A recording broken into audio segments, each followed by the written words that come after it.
Hello বন্ধুরা, আজকে একটা নতুন ভিডিও নিয়ে এসেছি। আজকে আমাদের দুপুরে লাঞ্চে চিংড়ি মালাইকারি বানাবো।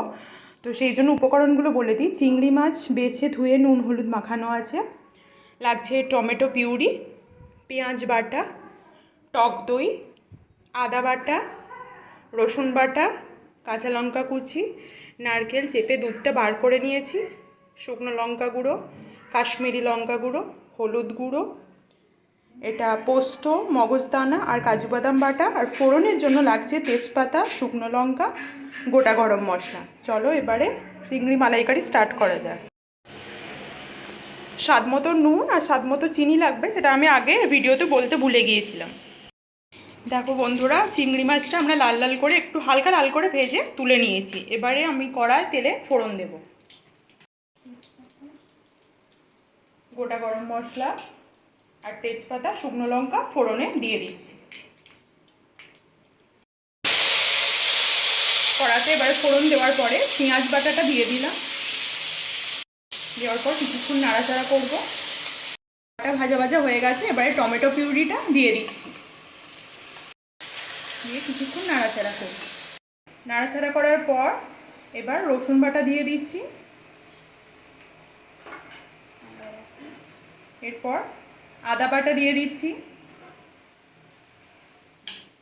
কিছুক্ষণ নাড়াচাড়া করব। শুকনো লঙ্কা গুঁড়ো দিয়ে দিচ্ছি, হলুদ গুঁড়ো দিয়ে দিলাম,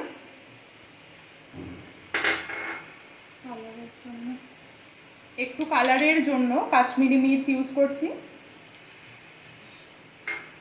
কিছুক্ষণ কষানো হয়ে যাওয়ার পর স্বাদ মতো নুন দিয়ে দিচ্ছি। নুন দিয়ে কিছুক্ষণ নেড়ে চেড়ে নিতে হবে।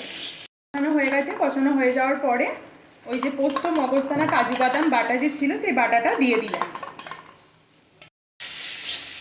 কিছুক্ষণ নাড়াচাড়া করার পর ফ্যাটানো টক দইটা দিয়ে দিচ্ছি।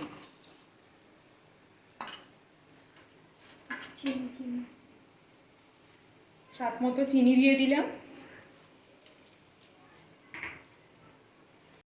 এরপর নারকেল কুড়ে চেপে যে দুধটা বের করে নিয়েছিলাম সেটা দিয়ে দিচ্ছি।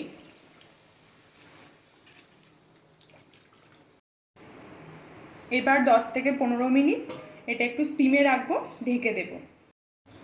দেখো বন্ধুরা, এটা ঢাকা দিয়ে দিয়েছিলাম। 15 মিনিট পরে এটা খুলে মাছগুলো এবারে দিয়ে দিচ্ছি।